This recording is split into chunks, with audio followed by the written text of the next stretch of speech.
আসসালামু আলাইকুম রহমতুল্লাহ। সালামের জবাব দিতে হবে ভাই, আমি আবার সালাম দিচ্ছি। আসসালামু আলাইকুম রহমতুল্লাহ। আপনারা সবাই ভালো আছেন? সম্মানিত সাংবাদিক বন্ধুগণ, আজকে আমার সাথে এখানে বাংলাদেশ জামাত ইসলামীর দুইজন নায়েবে আমির, সেক্রেটারি জেনারেল সহ কেন্দ্রীয় নেতৃবৃন্দ রয়েছেন।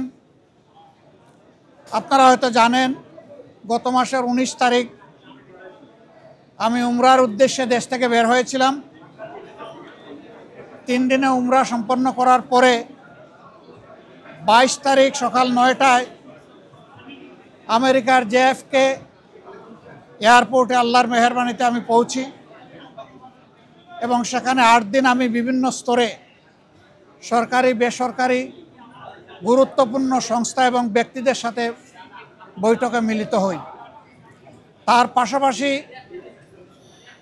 বিপুল সংখ্যক বাংলাদেশি যুক্তরাষ্ট্রে যারা বসবাস করেন, অল্প সময়ের মধ্যে 4টা শহর আমার পক্ষে যাওয়া সম্ভব হয়েছিল: নিউ ইয়র্ক, বাফেলো, মিশিগান এবং সর্বশেষ ছিল ওয়াশিংটন ডিসি।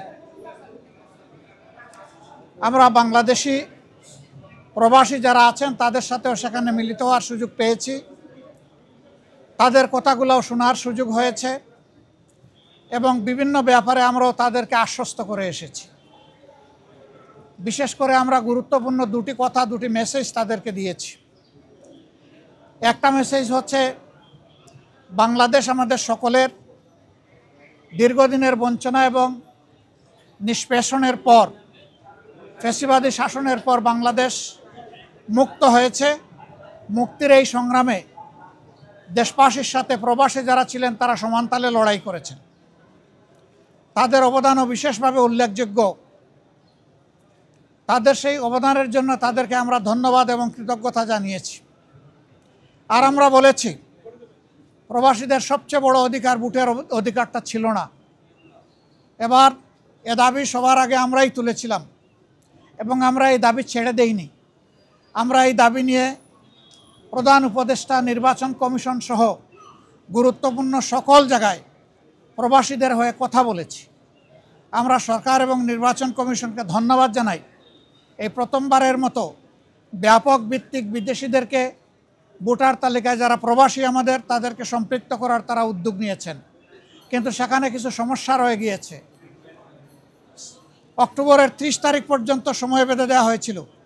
এই সময়ের ভিতরে যে সফটওয়্যার এখানে ইনস্টল করা হয়েছে, এটা ফাংশন করে নাই প্রপারলি, যার কারণে আগ্রহ থাকা সত্ত্বেও, চেষ্টা থাকা সত্ত্বেও অনেকেই কিন্তু ভোটার হতে পারেননি। আমাদের দাবি থাকবে নির্বাচন কমিশনের কাছে, কমপক্ষে আরও 15 দিন এই সময় বর্ধিত করা হোক এবং যে জটিলতাগুলো রয়েছে সেগুলা সহজ করে তাদেরকে ভোটার হওয়ার সুযোগ তৈরি করে দেওয়া হোক। আরও কিছু সমস্যা আছে, কিছু শর্ত জুড়ে দেওয়া হয়েছে। আমরা বলবো, একজন নাগরিকের প্রমাণের জন্য তার আইডি কার্ড, ন্যাশনাল আইডি যথেষ্ট। তার পাশাপাশি যদি তার একটা পাসপোর্ট থাকে, ভ্যালিড পাসপোর্ট, তাহলে আর কিছুরই প্রয়োজন হয় না। সেখানে কোথায় কারেন্টের বিলকে দিল, পানির বিলকে দিল কি দিল না, হোল্ডিং ট্যাক্স দিল না, অনেকের 10-20 বছর ধরে দেশের বাইরে আছে, তারা এগুলো ব্যবহারও করে না, বিলও দেয় না, বিল দেওয়ার প্রয়োজনও হয় না। সেগুলোও শর্ত জুড়ে দেওয়া হয়েছে।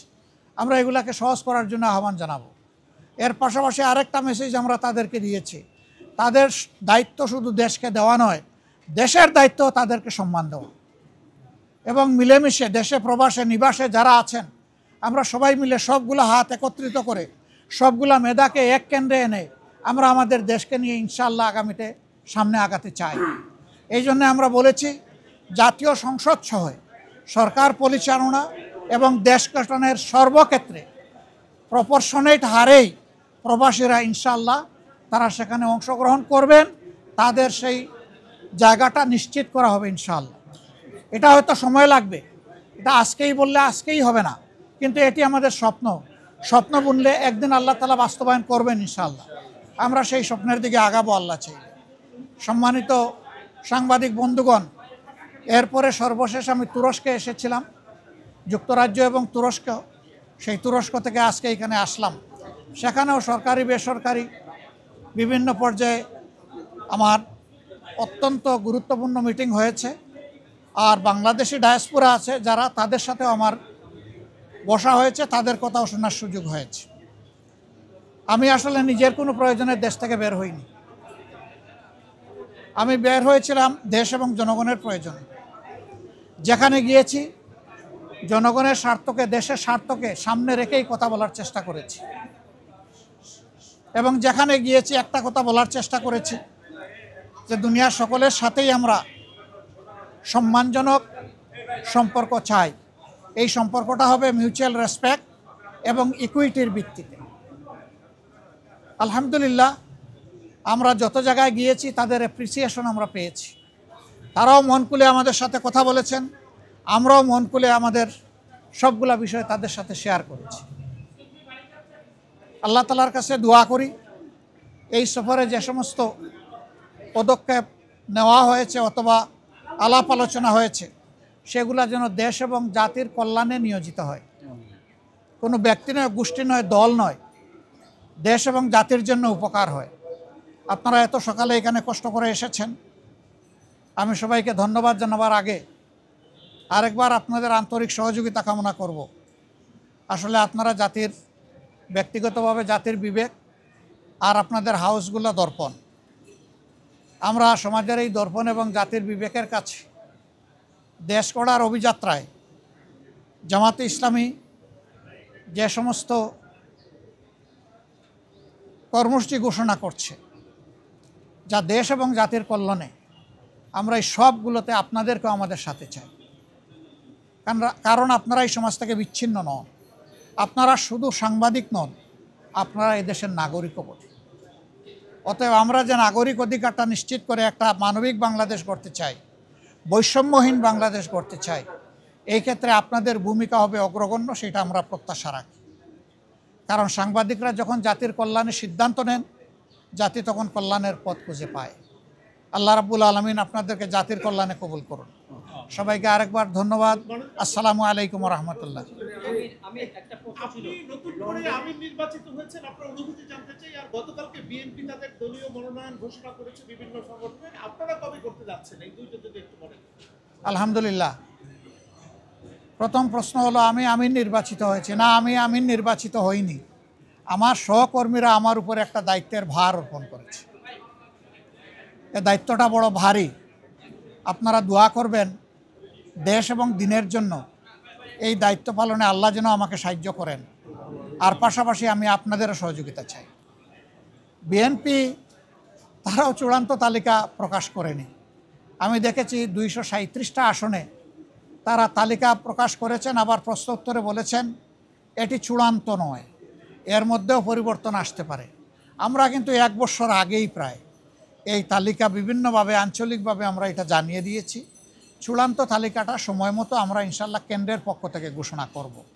তবে যেহেতু আমরা একা ইলেকশন করব না, আরও অনেককে আমরা ধারণ করব, দেশ এবং জাতির স্বার্থে সব দিক বিবেচনা করেই চূড়ান্তভাবে যথাসময় ইনশাল্লাহ আমরা প্রার্থী ঘোষণা করব।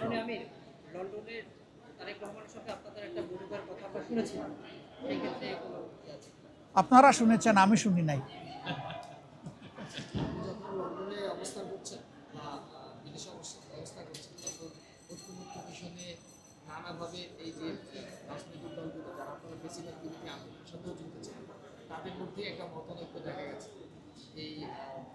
আমি বুঝতে পেরেছি যে এই মতানৈক্য কেন। আমাদের মধ্যে মতানৈক্য হোক, তবে দোয়া করেন মত বিরোধ যেন না হয়। মতের ভিন্নতা থাকবে, এটাই গণতন্ত্রের সৌন্দর্য। সব দল তো এক দল নয়, সবগুলা দল ভিন্ন ভিন্ন, তাদের দৃষ্টিভঙ্গিতেও কিছু পার্থক্য থাকবে, এটাই স্বাভাবিক। আমরা সকলের মতকে শ্রদ্ধার সাথে দেখি। তবে আমরা নিজেরা যে মতটা প্রকাশ করি, আমরা চেষ্টা করি চিন্তা ভাবনা করে জাতির স্বার্থেই সেই মতগুলা প্রকাশ করার। অতএব মতানৈক্য এটা ডেমোক্রেসির সৌন্দর্য। এটার জন্য এখানে বিরোধ লেগে গেছে অথবা অনেককে একেবারে দেশ অস্থির হয়ে গেছে, আমরা এটুকু চিন্তা করতে রাজি নই।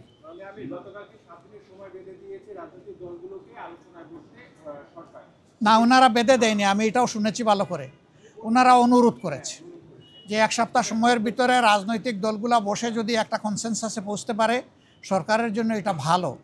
এবং আমরাই সবার আগে আমাদের পক্ষ থেকে আমাদের নায়েবে আমির আহ্বান জানিয়েছেন যে আসুন আমরা খোলামেলা আলোচনা করে আমরা এই কি বলে সমাধানে পৌঁছি দেশ এবং জাতির স্বার্থে। আমরা আশা করি অন্যরা আমাদের এই আহ্বানকে সাড়া দেবেন ইনশাল্লাহ। গণভোটের ব্যাপারে তো আমরা আমাদের দৃষ্টিভঙ্গি অলরেডি আমরা দিয়ে দিয়েছি। ফেব্রুয়ারিতে নির্বাচন আপনারা আমরা দেশবাসী সবাই দেখতে চাই ইনশাল্লাহ, শুধু আমরা না, সবাইকে নিয়ে আমরা দেখতে চাই। Thank you so much. আসসালামু আলাইকুম রহমতুল্লাহ।